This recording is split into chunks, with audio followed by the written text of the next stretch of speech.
There's somewhat of a pattern when it comes to how mothers are portrayed in animation. For starters, a lot of them get killed off for emotional motivation, or in films and series where the kids take charge, they pretty much have to be absent for a lot of it. There's parental pressure stories, and definitely abusive mothers, those that are taken seriously and those whose abuse is straight up attempting to be portrayed comically, and the amount of times in anime specifically where the mother character faded into the background to the point where we forgot about them, or the more uncomfortable circumstances where the show became a literal incest fest. That said, for the list, I wanted to shine some light on some good animated moms that took care of their kids, as well as displayed a compelling and interesting personality. And it wasn't as hard to find actually good mothers as it was hard to actually pick between all of them to put on the list. So before we get to the real list, I do want to quickly make a few honorable mentions. First off, Linda Belcher and Sachiko from Bob's Burgers and Erased, respectively, who I've heard are really great mothers but aren't on the list because I've not watched their shows yet. There's Inko Midoriya from My Hero Academia, she's a good mom. Kobayashi from Dragon Maid because she works really hard and she's pretty sweet. I also thought about putting Maheshwaran from Steven Universe on the list, but ultimately decided not to because she doesn't really have enough moments with Connie. I also want to make a brief shout out to Adeline from Kirby Guardian because this show's so cute, it's so underrated. Go watch it on YouTube right now. Okay, now that the honorable mentions are out of the way, here are my personal favorite animated moms, starting off with... You were defeated. Don't get hated. Get your stank face treated. Chicha from Emperor's New Groove. From the very moment she appeared on screen, I instantly fell in love with her character. Her interactions with her children are so adorable and I love every second of each of her scenes. She's such a stern and stubborn wife and a responsible mother figure who wholeheartedly enjoys being a parent. She's loud and expressive of her opinions and handles her own very well. My favorite scene with Chicha definitely has to be when she works with her kids to throw Yzma out of the house. And what's great about this scene, aside from the fact that it's just a really funny and charming scene, is that it showcases the best qualities of her as well as her relationship with her children, ranging from clever and cunning to trusting her kids with this over-the-top ridiculous plan. Not to mention her immense love for Pacha and how much they trust each other, and her voice does sound incredibly familiar. Wait, Ida? In all honesty, she is one of my absolute favorite Disney mothers, period. And speaking of Ida, I decided not to put her on the list because she feels more like a cool, badass mentor figure than a mother figure. Oh, banana. Kala from Tarzan. After losing her only child, Kala comes across an abandoned treehouse in the jungle where she finds a human baby, who she names Tarzan. A large chunk of the first half is dedicated to her specifically, knowing very well that this child won't replace her late one, but is still so generous and kind and empathetic to him. We see how protective she is over Tarzan, worrying about him in regards to the dangers around him, as well as his reputation in their clan. She reassures him time and time again whenever life gets him down, but she's also able to come to terms with being separated from Tarzan. At first, she's apprehensive to the fact that he's discovered more of his kind, but eventually lets him go so that he can make his own decisions in his life. It also helps that there's a time skip so that we can see how much Tarzan has grown, as well as how much his relationship with his adoptive ape mother has grown. If anything, I do wish Kala just had a bit more refinery in her arc, and that last act needed to be longer. But that doesn't stop Kala from being a memorable mother figure to many fans of animation, let alone Disney fans. Mom! Mom! I need you to be young and hot again! Carol Kincaid from OKKO. In general, Carol comes off as a cool, calm, and collected mother. She's a kind-hearted and friendly person who will go to the ends of the earth for the people she loves. It helps that she does have a very stable relationship with KO, one that is genuinely wholesome and sweet. But her parenting is proven to be more than just cute and stable. She's gradually shown to be more honest with her son throughout the series, even if at some points she wasn't fully aware of the situation. At one point, KO asks his mom who his father was, and Carol just straight up answers oh so nonchalantly, and she even allows Ko to spend a bit of time with his biological father, who just so happens to be a supervillain that doubles as a pretty wholesome father figure, and she is very open about her new blooming relationship with Ko's boss, Gar. She knows that her son deserves to know everything about her past and everything about life. She's honest and caring to a T, and doubles as a great mentor, teaching almost everything Ko knows today. But she's not afraid to put her foot down when her son gets too out of hand, or more accurately, when the emo side of her son, known as TKO, gets out of hand. And in the darkest of times, she admits that she's made mistakes and that she wants to improve and protect those around her. She's a genuinely good person all throughout the series. And of course, nothing makes a better mom than beating up some bully's arrogant and selfish father the minute they start slandering your son's name.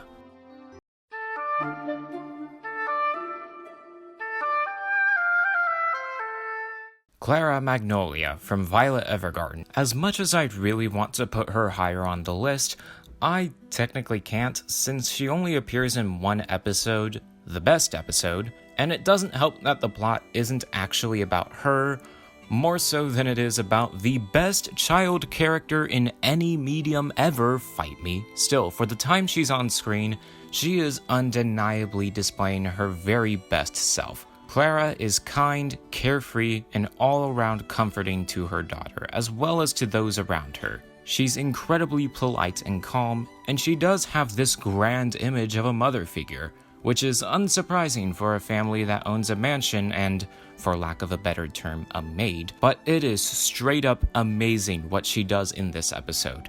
Her daughter Anne has known about her terminal illness for a pretty long time and is naturally very scared of her mother leaving her behind all alone, with no authority figure or role model to look up to or to comfort her. What any parent would do in this situation is give her their undivided attention, but Clara doesn't just do that. She rents Violet to write 50 letters to deliver to Anne every year on her birthday after she dies of her illness. Now look at me and tell me that isn't best mom material. Clara pushes herself so hard to do everything for Anne, raising her, comforting her, teaching her, spending time with her, and going so far as to write these letters so that Anne won't feel completely alone when she's gone. Because after all, a loved one will always watch over you. If you haven't seen Violet Evergarden, I highly recommend it. It is my absolute favorite animated show of all time. Helen Parr from The Incredibles. While she's not one of my personal favorite characters in general, I can't deny that as a mother, Elastigirl has a lot of merit. For starters, we get a glimpse of her past headstrong superhero self and how she develops over time from that to a loving mother who has adjusted to the society around her. She's a stern follower of the law despite how significantly unfair it is, but she isn't afraid to express her own opinion on that and even certain other matters. Out of everyone in this semi-dysfunctional family, Helen definitely stands out as the mediator who holds the whole pack together. She's very honest and loving to her kids and her husband, and even doubles as an action badass. And even though she may get fed up with her family getting too in over their heads about defying the law, outside of that, she's very patient and kind towards every single one of them. There's a sense of comfort and compassion when she talks with her kids about the danger of certain situations, and she does grow closer to Bob, leading to some genuinely sweet interactions. One of the best moms, but not one of my personal favorite characters, mainly because of how much I've seen her pop up in the top of a lot of people's lists, even though she kinda deserves it a little. Oh, no. I'm with child. Send the pig. Kanga from Winnie the Pooh. Kanga might actually be my favorite Winnie the Pooh character alongside Roo. Sorry, Tigger fans. Throughout the entire franchise, Kanga is a genuinely kind and wise mother figure to Roo and to some of the younger denizens of the forest. I love every second she's on screen, since pretty much every scene she's in has her displayed as someone who is genuinely sweet to those around her. And she has pretty subtle but cute and charming moments with Roo where it seems like their minds are totally in sync, particularly moments in the 2011 movie. I think my absolute favorite incarnation of Kenga has to be from the Heffalump movie, since that best displays her relationship with Rue. And that bedtime scene is still very sweet. Still, not sure who was the one who decided to write a story about how the forest critters kidnapped Rue and replaced him with Piglet just to see if Kenga was a good person. I mean, in the end, she was nice to Piglet, but it doesn't surprise me if people found this even the slightest bit of off-putting. Kaede Kagayama from Non Non Biyori. I know putting her on the list is probably too much of a gimme, especially considering how high she's scored. She isn't really Renge's biological mother or even legal guardian, but she does do a good job of standing in when Renge's parents are out of commission or when her sister is passed out drunk. And at one point when her parents are sick or away, Renge does bring Kaede as a parental figure to a small cultural festival. It is understandable with the comedy gimmick that is your entire town is the population of about 20 or so people, that it does make a lot of the relationships between the cast feel oddly close and personal. But then you get a glimpse of the town's entire history together, and all of a sudden those interactions make total sense. What starts as just a cute, semi-comfortable interaction between candy store owner Kaede and the sadistically dim-witted Renge somehow spirals into this whole backstory heavy history of very quiet and intimate mother-daughter interactions between the two. Kaede has known Renge ever since she was a small little baby, and has grown immensely attached to her to the point where a parental instinct starts to show. She's a calm and collected woman who doesn't necessarily care for her job all that much, since the only customers she's ever gotten are the same 5 kids who go to that same school, which just so happens to be the same school she went to with some of those kids. And because she's pretty easy to talk to, a lot of the times she's the go-to authority figure whenever the girls are caught between a rock and a hard place. Kaede pretty much has everyone figured out and treats them as her closest friends, and especially Renge as if she were her daughter. There are so many memorable moments with Kaede being a good maternal figure. She teaches Renge how to bike, she plays cops and robbers with her, she reads to her in bed, she watches Great Man with her, she ties a bow in her hair in the same style she does for herself. Every single interaction is just so pure and wholesome. It's just so cute. This series is so underrated, you guys. Just go watch Non Non Biyori. Get excited for pizza! Garnet from Steven Universe. You could technically put any of the crystal gems on this list, but Amethyst feels more like an older sister, and while Pearl does have some overprotective parent instinct in her, at times she feels more like a teacher. But Garnet is a tried and true mother figure all throughout the show. Initially coming off as a stoic and exceptionally dull leader figure, Garnet slowly starts developing as a very sweet and compassionate role model who values a healthy relationship above all else, which is fitting for someone who is a fusion between 2 lesbian rocks. She's an encouraging leader to her teammates and remains headstrong and composed even in some of the most dire situations. But even as level-headed she is, she can also show some sides of herself that she usually would not want to show, whether it be competitive spirit, overwhelmingly regretful, or spouting nonsense on the spot. Yes, the children are playing swords. Sorry, playing with swords. They're bleeding. Oh no, they are dead. Don't call again.